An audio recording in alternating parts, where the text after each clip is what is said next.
Kita masuk kepada hadis yang ketujuh. Bismillahirrahmanirrahim. Bi isnadina al-muttasil ila sayyidina al-imam an-Nawawi Yahya bin Sharaf radhiyallahu ta'ala anhu wa ardahu wa nafa'ana Allah bi 'ulumihi wa 'ulumi masyayikhihi wa talamizatihi wa qurra'i arba'inahu wa sa'iri musannafatihi wa syurrahiha Allahumma amin. Qala rahimahullah al-hadithu as-sabi' an Abi Ruqayyah Tamim ibn Aus ad-Dari radhiyallahu anhu anna Nabiyya sallallahu alaihi wa alihi wasallam qala ad-dinu an-nasihah qulna liman qala lillahi wa li kitabihi wa li rasulihi wa li a'immatil muslimin wa 'ammatihim rawahu Muslim. Yang bermaksud daripada Sayyiduna Tamim ibni Aus yang juga dikenali dengan gelaran bapa kepada Ruqayyah. Beliau ada anak perempuan nama Ruqayyah, dipanggil Abu Ruqayyah. Siapakah beliau? Nama betulnya Sayyiduna Tamim ibni Aus ad-Dari. Asalnya beragama Kristian, akhirnya memeluk agama Islam, menjadi min kibari sahabati Rasulullah sallallahu alaihi wasallam. Dan antara kelebihan yang direzekikan oleh Allah kepada Sayyidina Tamim ibni Aus ad-Dari ini, sewaktu beliau masih lagi beragama Kristian, beliau dan beberapa orang teman-teman beliau mengembara, menjual barang-barangan ke pelbagai negara. Akhirnya mereka dalam satu perjalanan itu terdampar di sebuah pulau, dan di pulau itu dia telah bertemu dengan Ad-Dajjal. Bila dia cerita kepada Rasulullah, saya kata itu adalah Ad-Dajjal. Maknanya Dajjal yang kita kata wa'auzubillah na'udzubika minad Dajjal min fitnatil masihid Dajjal. Sebenarnya Dajjal itu bukan akan lahir, dia telah pun ada.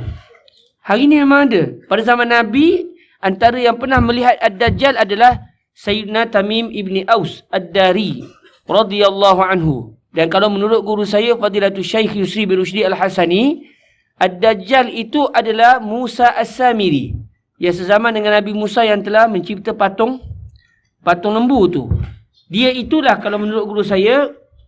Para ulama berkhilaf juga dalam masalah ini. Namun guru saya lebih cenderung mengatakan bahawa dialah sebenarnya Al-Masih Ad-Dajjal. Allah panjangkan usia dia sampai ke akhir zaman. Dalam masa yang sama, Allah juga memanjangkan usia Nabi Allah Khadir alaihi salam, dan Allah juga memanjangkan usia Nabi Allah Isa alaihi salam. Lalu akhirnya ketiga-tiga orang ini akan bertemu di akhir zaman nanti. Dajjal akan memotong, akan membelah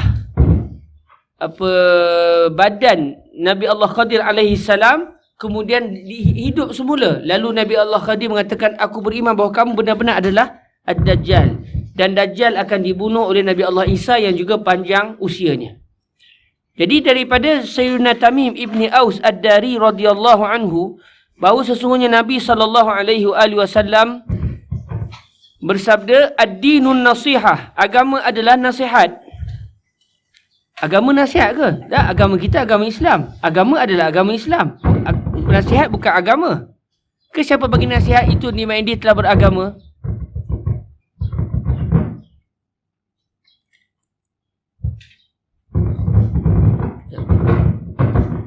I have an idea. Suara saya deras kot lah. Untuk rakaman dengar kan? Akhir insyaAllah Rabbuna Yusahil. Al-Maisur, Al-Jud bil Mawjud. Salah. Jadi tuan-tuan yang dirahmati Allah Azza wa Jalla, agama kita bukan nasihat. Agama kita Islam ke? Tuan-tuan bilang tanya, apa agama kamu? Nasihat. Ni agama mana pula kan? Orang ada agama Kristian, agama Islam. Ni memang tiba-tiba dia kata agama dia nasihat. Dia kata dengan hujah Nabi SAW, ad-dinun nasihah.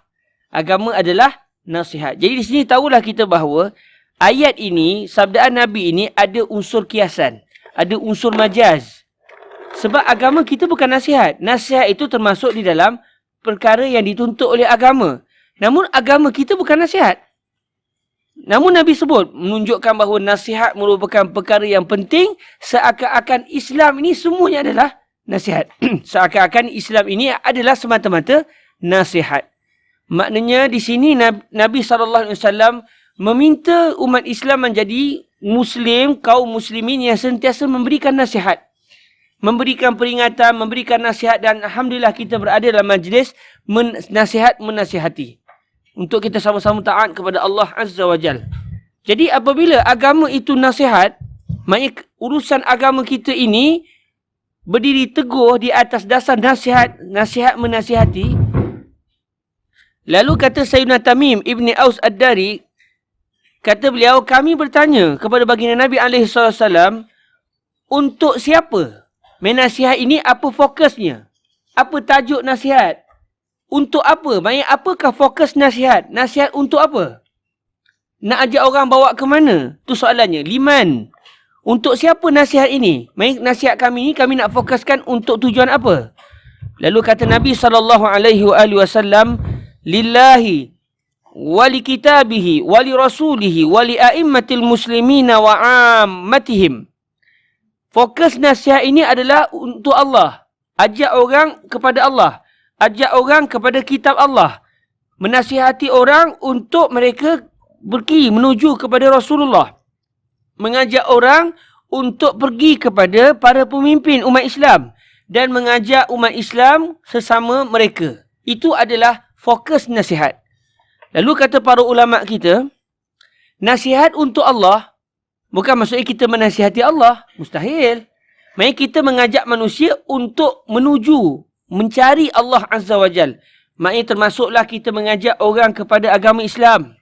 Mengajak orang mempercayai bahawa tiada Tuhan melainkan Allah Azza wa Jal. Itu termasuk nasihat. Kita berdebat, berbincang dengan bukan Islam untuk menceritakan bahawa sebenarnya Tuhan yang sebenar adalah Allah Azza wa Jal.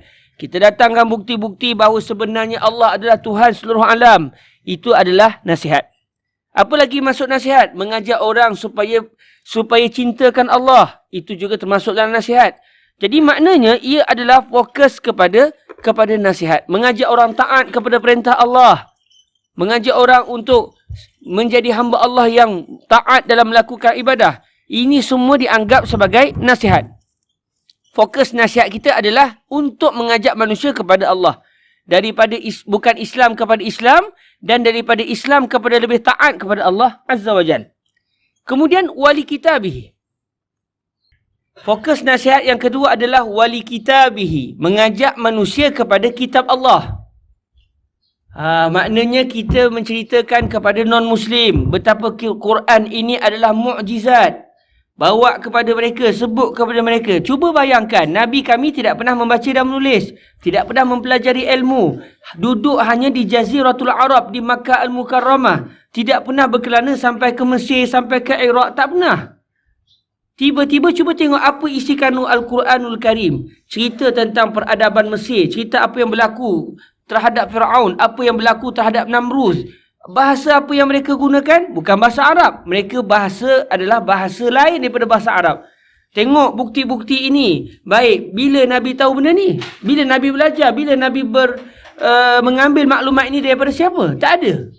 Baik, apa yang kamu nak kata? Mari mana maklumat ini? Akhirnya kita mengajak mereka bertadabbur, memikirkan tentang Al-Quranul Karim. Ini adalah nasihat yang fokusnya mengajak manusia kepada kitabullah. Lalu mereka akan terdetik hati. Kalau begini, tidak mustahil kitab ini adalah wahyu. Kalau begitu, Nabi ini Rasul. Akhirnya mereka terdorong dan terarah untuk memeluk agama Islam. Ini dianggap sebagai nasihat. Kita mengajak manusia, menjentik hati manusia untuk dekat kepada kitabullah. Supaya mereka melihat, wow, subhanallah. Bahasa Al-Quran, bahasanya indah. Kalau kita baca Quran boleh tenang. Kita tengok macam orang bukan Islam dengar Quran, dia rasa feeling. Walaupun dia tak tahu makna. Menunjukkan bahawa ini adalah firman Allah Azza wa Jal. Dari segi gaya bahasa dia, orang belajar bahasa Arab akan tahu. Ya subhanallah. Orang Arab yang mereka nikahkan syair, bercakap pun syair.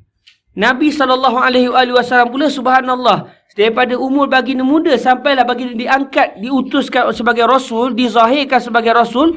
Tak pernah sekali pun mulut Nabi mengeluarkan syair. Tiba-tiba datang satu ayat Al-Quran yang menggemparkan fusahaul Arab. Orang-orang fasih di kalangan orang Arab, ahli-ahli bahasa Arab terkejut dengan Al-Quranul Karim. Baik, bagi mana Al-Quran ini? Adakah Nabi berlatih guna bahasa indah? Walaupun bahasa Nabi itu indah, tapi pernah ke Nabi berlatih cakap syair ke apa, guna ambil kursus bahasa ke? Tak ada. Bagi mana benda ni? Jadi kita mengetuk hati orang untuk mempercayai bahawa Al-Quran ini adalah firman Allah. Di antara nasihat kepada kitabullah juga adalah mengajak manusia untuk menghafaz kitabullah. Adik-adik Darul Hadis dididik untuk menghafazul Quran. Ayah-ayah, abang-abang Darul Hadis juga mempunyai keinginan untuk menghafaz Al-Quran. Mari kita ajak masyarakat untuk menghafaz Al-Quran, untuk tadabbur Al-Quran. Jadi hidup mereka sentiasa memikirkan Al-Quran. Fikir, pagi tadi berhenti ayat ni, sekejap lagi nak sambung ayat ni. Hidup dia sentiasa dari satu lembar ke satu lembar. Hidup dia berputar-putar di sekeliling Al-Quranul Karim. Ini adalah nasihat kepada kitabullah. Wali rasulihi, ajak orang kenal Nabi. Cerita tentang sejarah Nabi. Borak dengan kawan-kawan pasal Nabi. Ini dianggap nasihat untuk Rasulullah. Ajak orang cinta Nabi, ajak orang baca hadis Nabi. Ini termasuk nasihat. Apa yang kita lakukan ini berada dalam hadis ad-dinun nasihah. Ajak orang percaya pada Nabi, cerita kelebihan Nabi, memperkenalkan orang tentang baginda Nabi alaihi salatu wassalam. Ini adalah termasuk menasihati manusia, mengajak manusia kepada baginda Nabi alaihi salatu wassalam.